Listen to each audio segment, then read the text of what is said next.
오순절 마가의 다락방에 요엘 선지자가 800년 전에 예언한 성령님이 임했습니다.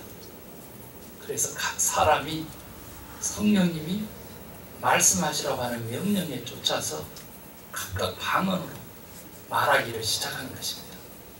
그 방언으로 말한 내용이 뭐냐 그랬더니 따라하십시다. 주는 그리스도. 주는 그리스도. 예수가 우리가 그토록 기다렸던 메시아였다. 그런 이야기입니다. 특별히 베드로의 설교로 인해서 그것이 극명하게 드러났는데 세상 사람들은 두 가지 반응을 보였다 그 말이에요. 하나는 놀랍고 신기하게 여겨가지고 이 어찌 됨인가? 라고 하는 질문을 했던 그 부류가 있었는가 하면 한쪽은 조롱하여서 저들이 색술에 취했구나. 이 아침 9시에 이렇게 조롱을 했습니다. 그런데요, 오늘 여기 베드로의 설교를 들었던 3,000명이나 되는 사람들은 이 어찌 됨인가? 어찌하여 이런 일이? 이렇게 질문을 했던 바로 그 사람들이었는데, 놀라서 신기하게 여겼던 그 사람들이었는데, 왜 자기들 지방의 말로서 이 주는 그리스도라고 하는 말을 저 갈릴리 그 가난한 촌구석에 어부들의 입을 통해서 듣게 되니까 이 어찌 됩니까 했던 바로 그 사람들이 가슴을 치면서 우리가 어찌 알고, 오늘 본문에 보니까 우리가 어찌 알고 라고 했던 사람들이 되었습니다. 그렇게 어찌 알고 했던 사람들은 오늘 성경 본문에 보니까 베드로의 설교 말씀을 듣고 마음이 찔렸다 그랬어요. 이 어찌 됨이냐 라고 했던 그 사람들이 어찌 알고라고 하는 그 탄식을 쏟아냈는데 그 전에 이미 말씀을 받을 때에 그들의 마음이 찔렸다. 마음이 무딘 사람들이 있습니다. 우리는 흔히 일컬어서 양심의 화인을 맞았다 그런 얘기입니다. 한번 불에 뒤어가지고 쇠살이 돋았는데 감각을 이렇게 두꺼운 살이, 온도를 못 느끼는 이런 두꺼운 살이 배긴 것을 우리는 화인이라고 해요.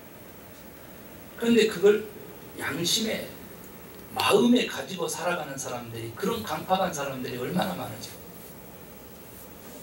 아, 이것은 선이 아니고 악이다. 이것은 의가 아니고 죄구나. 이걸 깨달으면서도 성령의 음성을 무시하고 자기의 욕망을 쫓아서 전진하는 사람들. 그 사람들은 결국은 나중에 우리 보겠습니다만은 내가 어찌 알고 돌이키는 회개가 없었습니다.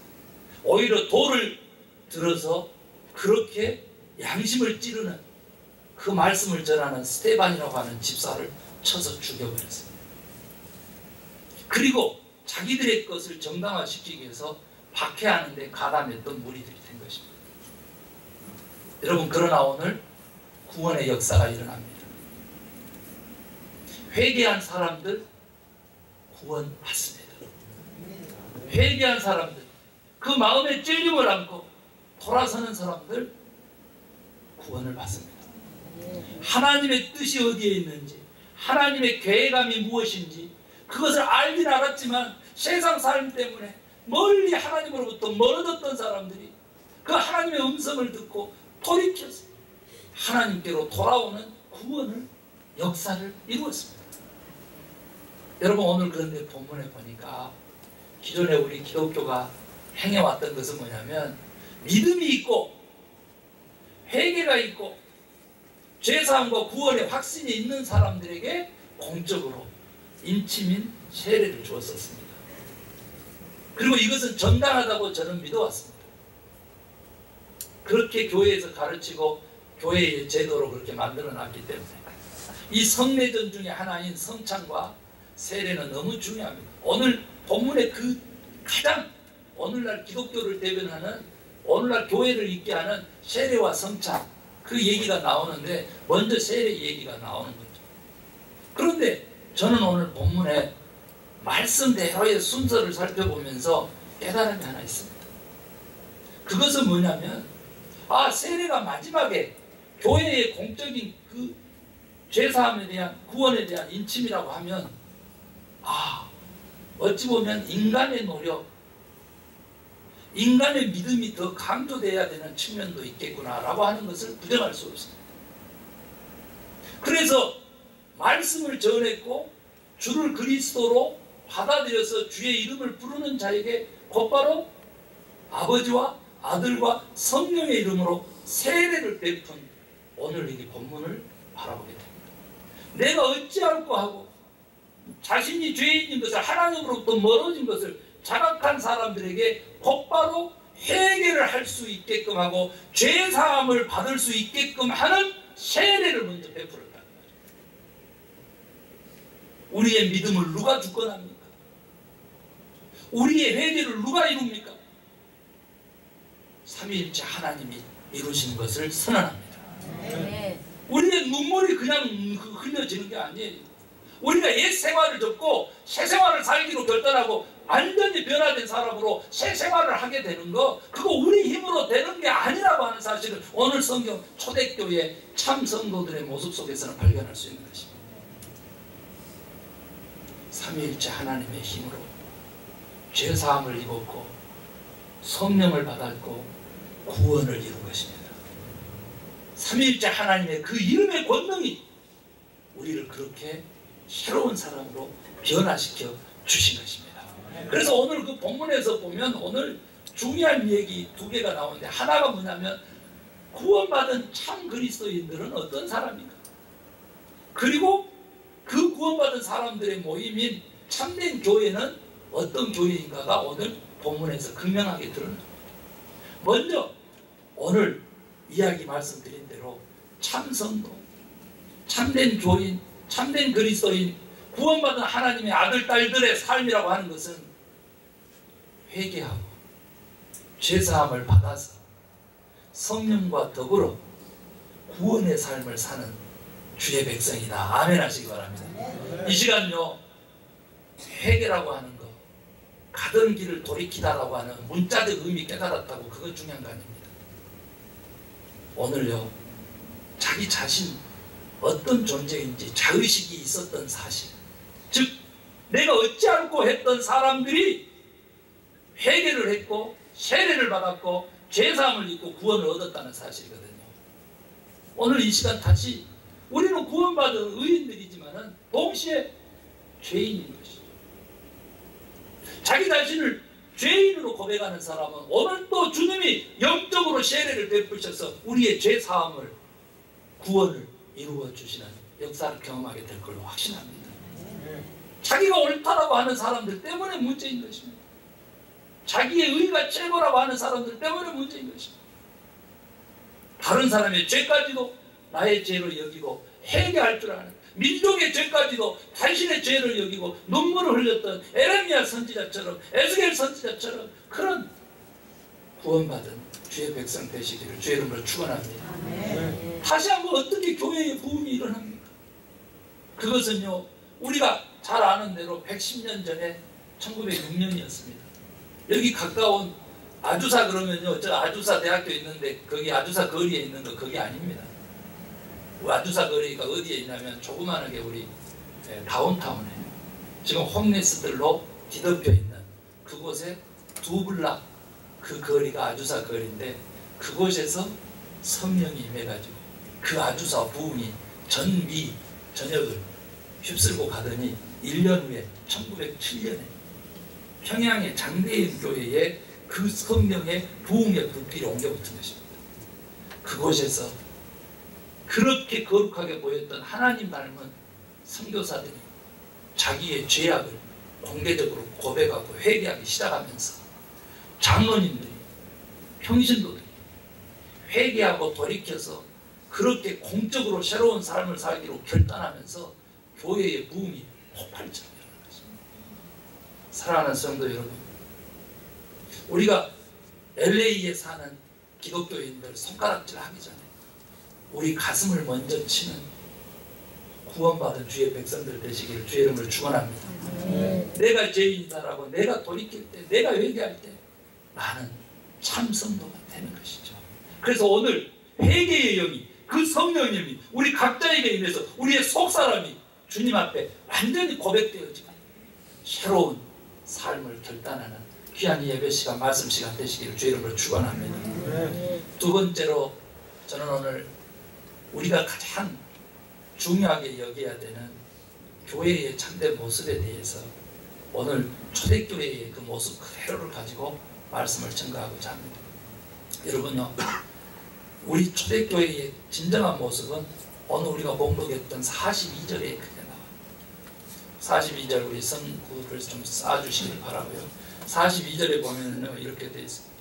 그들이 사도의 가르침을 받아 서로 교제하고 떡을 떼며 오로지 기도하기를 힘쓰니라.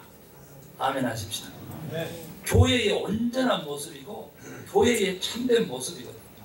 그런데 그 위에 41절에 가면 그 말을 받은 사람들은 세례를 받으매. 첫 번째 참된 교회의 모습, 참된 공동체의 모습. 여러분요, 리고렌 목사는 두의 명작 목적이 이끄는 삶이라고 하는 드라이브 퍼포스 라이프예요. 세계 베스트셀러예요. 그 기록을 깰 수가 없을 거라고 얘기해요. 그리고 최고의 영성가로 추앙을 받아요. 대통령을 축복하는 목사가 되었어요. 그가 티셔츠 입고 청바지 입고 설교를 해도 그랬습니다. 이유가 뭔지 저는 발견했습니다. 제가 한국 가서도 늘 설교하는데 목적이 이끄는 40일이라고 하는 특별 교육과 훈련을 받은 사람들이 그냥 감동하고 정말로 넘어지는 거예요. 그게 뭔데요? 리고렌 목사님이 어떤 이런 축복을 하나님이 이런 영향력을 줬어요? 그것은 교회를 사람으로 본 리고렌 목사의 깨달은 은혜 때문이었습니다. 그래서 교회의 5가지 사명과 존재 이유, 그 목적을 인생의 목적으로 바꿔낸 것입니다. 그랬더니 하나님께서 앞으로도 깨지지 않을 베스트셀러를 만들고 영향력 1위의 영성가 목사를 인쳐주신 것입니다. 사랑하는 성도 여러분, 오늘 참된 교회가 어떤 교회인지를 오늘 말씀을 통해서 우리가 깨달음으로써 그런 축복과 영향력을 누리는 저와 여러분 되십시다. 그 첫 번째가 뭐냐 그랬더니 41절에 그 말을 받은 사람들이 이렇게 시작되고 그 다음에 42절에 첫 번째 사도들의 가르침을 받아. 성경 공부하자 그러면 머리에 진한 사람들이 있다 그래요. 그리고 누가 성경책 몇 장 몇 절 얘기하면요 완전히 당황해가지고 그 모이면은 절대 안 나가고 권사도 되고 장로도 되고 싶다는 사람들이 많아요. 성경, 이것이 성경에 있는 66권의 책 이름인지 그것도 모르는 사람들이 많아요. 우리가 교회라면, 우리가 참된 성도라면 교회의 참된 모습은 말씀 중심의 공동체, 말씀 중심의 신앙생활입니다. 아멘 하시고. 하나님의 말씀, 하나님의 음성으로 받아서 순종하는 사람들이죠. 여러분요, 오늘 본문에 보면 가르쳤다 그렇게만 나왔지 무엇을 가르쳤는데 안 나와요. 무엇을 가르쳤겠어요? 성경 말씀을 가르친 거죠. 성경 말씀은 뭐예요? 삼위일체 하나님이 자기 계시니까 하나님에 대해서 가르친 거죠. 어떻게 가르쳤을까요? 말씀으로 가르쳤겠죠? 설교로 가르쳤겠죠? 아니요. 삶으로까지 가르친 거예요. 예수님이 제자들하고 함께 3년 반을 그렇게 동고동락 했듯이 삶으로 가르친 거예요. 삶. 우리 서로가 이렇게 가르침을 주고 가르침을 받고, 저 책상에 가면 여러분 확인해 보실 수 있어요. 양날개고 비상하는 교회라고 하는 이렇게 두꺼운 책을 내가 책상에 펴놨어요. 양날개가 뭐냐면 한쪽 날개는요 예배의 은혜예요. 예배예요. 은혜로운 예배, 생명력 있는 예배, 자기 자신을 하나님께 헌신하고자 하는 사람들이 모인 예배. 아멘 하시기 바랍니다. 두 번째, 나머지 한쪽 날개가 뭐냐 그랬더니 말씀으로 그 말씀 받고 살아낸 그 삶을 다른 사람에게 나누는, 그 말씀에 순종해 봤던 경험을 나누고 하나님의 말씀대로 살아냈던 그 결과물들을 나누는, 말씀을 통해서 교제를 이루는 셀 모임이 한쪽 날개. 새로운 가족들 부담스러울 것입니다. 예배가 몇 시에 끝나는 것이 중요해요. 왜? 다음 또 다른 교회를 가서 또 한 번 더 뛰어야 되니까. 이런 성도님들 가득 채워도 의미 없습니다. 여러분요, 교회 부흥을 위해서 셀 모임 없애버리고 예배 드리고 점심 식사하고 커피 한잔 하면서 농감하면서 세상 사는 얘기하면서 그렇게 교제가 교회 부흥을 엄청 일으킵니다. 이렇게 건의하는 사람들 많아요. 잘못된 것입니다. 초대교회에 보니까 잘못된 것입니다. 오늘 이 말씀의 중요성이 어떻게 나타나는지 그대로 한번 보세요. 그들이 사도의 가르침을 받아서, 종속절입니다. 나머지는 다 종속절입니다. 서로 교제하고 떡을 떼며 오로지 기도하기를 힘썼다. 가르침을 받은 대로 교제하는 겁니다. 다른 말로 바꿔볼까요? 말씀을 중심으로 교제하는 것입니다. 말씀과 함께 떡을 떼는 것입니다. 말씀과 함께 기도하는 것입니다. 기도 응답 어떻게 잘 받아요? 주님의 뜻대로 기도하면 주님이 즉각 응답하세요. 주님의 뜻은 어디에 담겨 있어요? 말씀에 담겨 있어요.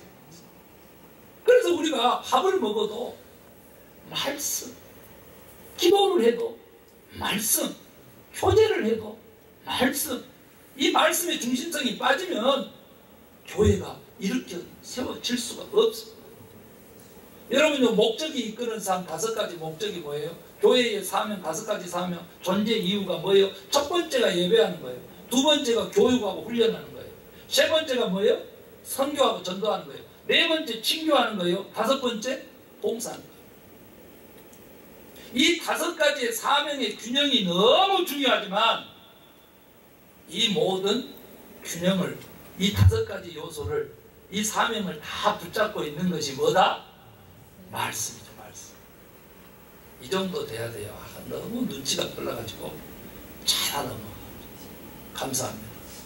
5가지의 목적이 다 어떻게 이루어지고 어떻게 균형을 갖춰서 우리가 온전한 교회의 모습을 이룰 수 있느냐? 따라합시다. 말씀 중심의 신앙생활. 아멘입니까? 아멘. 영적으로 교만한 사람들이 얼마나 많은지. 양심에만 화인 맞은 게 아니고 귀에 화인을 맞은 사람들도 많아요. 배우려고 하질 않아. 또 가르침을 받으려고 하질 않아. 오늘 보세요. 가르침을 받아가 나오지 가르쳐 아닙니다. 교회 공동체라고 하는 것은 오늘 이 시간에도 말씀을 제가 전하고 있습니다만은 사실은 누가 우리에게 말씀을 가르치는 거예요? 누가 우리에게 진리를 가르치는 겁니까? 우리 주님이 하시는 것이죠. 우리 성령님이 하시는 것이죠. 저는 그냥 단지 도구일 뿐인 것이죠. 오늘 이 시간에도 말씀을 들으면서 지금 우리는 가르침을 받는 것이죠. 이것을 통해 가지고 친교와 떡을 떼는 그 교제, 그리고 기도까지도 다 여기 포함된다라고 하잖아요.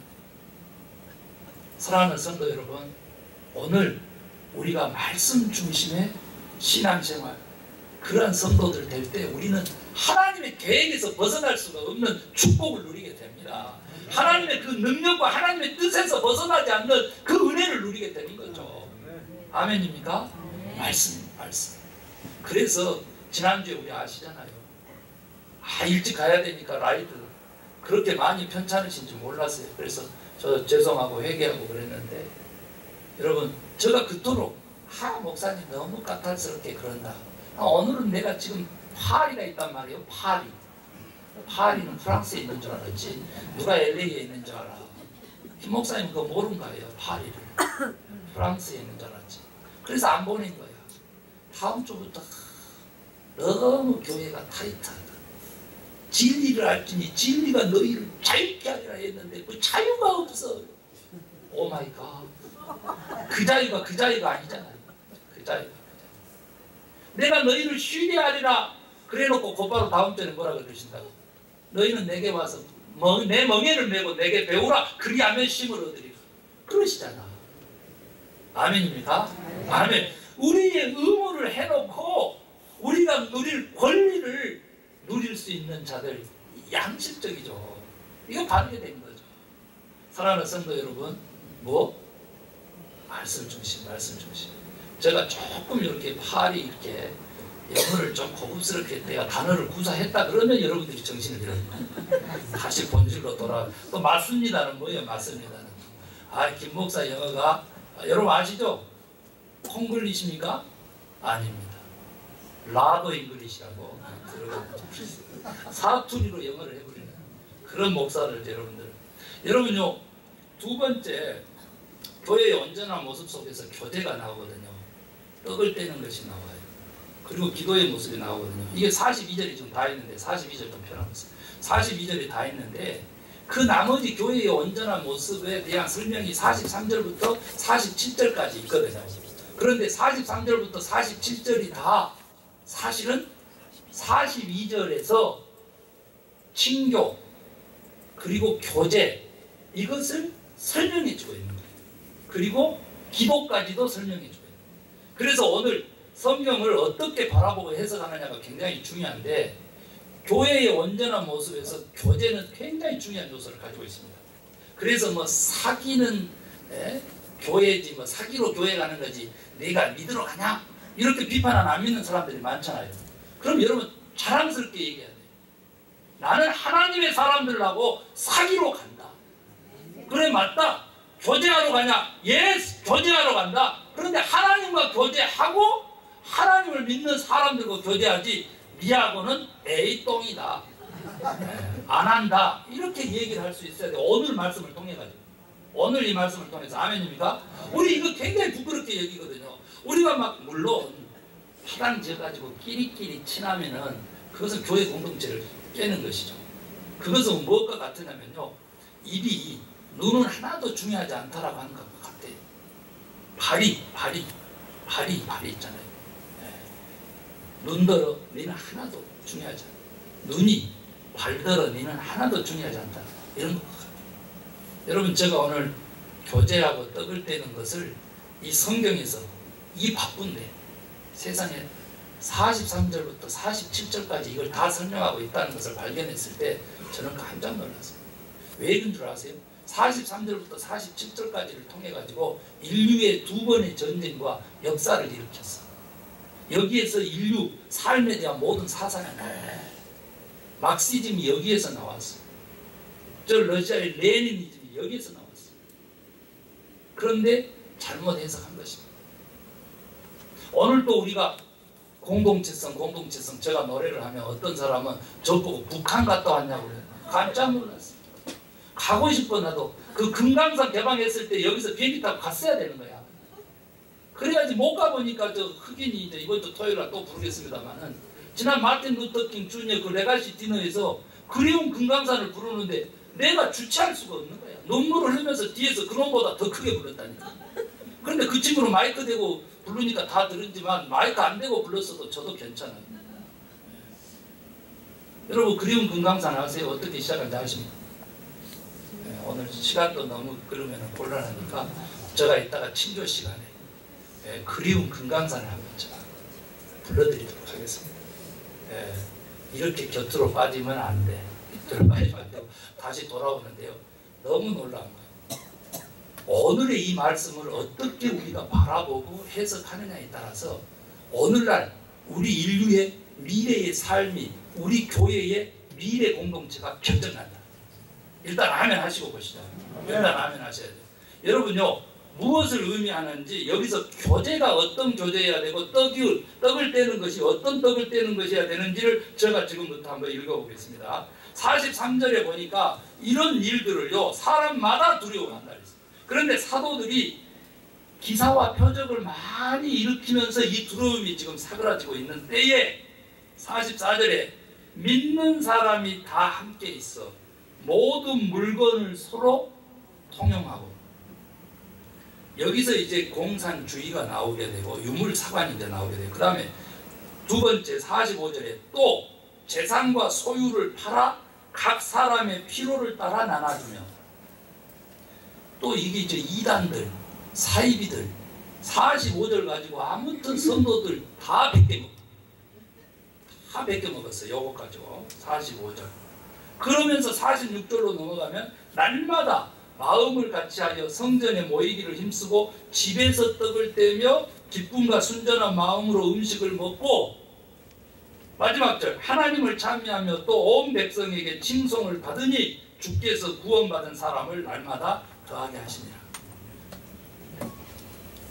이런 초대교회, 이런 부흥하는 교회 되기를 원합니다. 아멘입니까? 아멘입니다. 그런데 여러분요, 44절에 모든 물건을 서로 통용하는 것, 재산과 소유를 파는 것. 사랑하는 성도 여러분, 결론부터 얘기하겠습니다. 이것은요, 다다음 절에 집에서 떡을 떼며, 그래서 집도 재산인데 앞에 재산, 소유를 팔았어. 이게 무엇일까? 집 팔아버렸으면 집에서 떡을 뗐다는 말이 없어야 되는 거예요. 이게 문자적으로 해석하면 큰일 나는 겁니다. 진짜 공산주의에 빠지게 돼요. 왜? 그 초대교회의 모습으로 여기고. 그런데 여러분, 무엇이 다릅니까? 이 초대교회의 공동체는 누가 다스려요? 하나님이 다스립니다. 무엇을 가지고? 말씀을 가지고. 그런데 공산주의는 누가 다스려요? 당이 다스립니다. 공산당이. 뭘 가지고? 당의 강령을 가지고 다스리죠. 여기에서 일단 질적으로 차이가 있지만은, 여러분, 사유재산을 인정하는, 또 민주국가를, 자유사회를 인정하는 오늘 우리들에게 있어서 오늘 이 말씀은 뭐냐 그 말이에요. 영어로 커먼이라고 하는 단어를 써서 커뮤니즘을 상징하고 있어요. 실제로 그래요. 공동이라는 말을 썼다니까. 그런데 공동 생산이었느냐라고 하는데 문제가 있고, 공동 분배였느냐라고 하는데 문제가 있는 건데요. 그래도 의미를 살펴보면, 여러분, 기존의 교회들은 다 멸망해 가는데 이단들은 다 성장해 가는 특징 속에서도 나타나지만, 미래 교회는 경제 공동체가 된다라고 하는 얘기를 할 때 다들 의아해하는 거예요. 김 목사는 사회주의구나, 북한을 다녀왔구나, 안 갔다니까요. 아니라니까요. 그러면 뭐냐?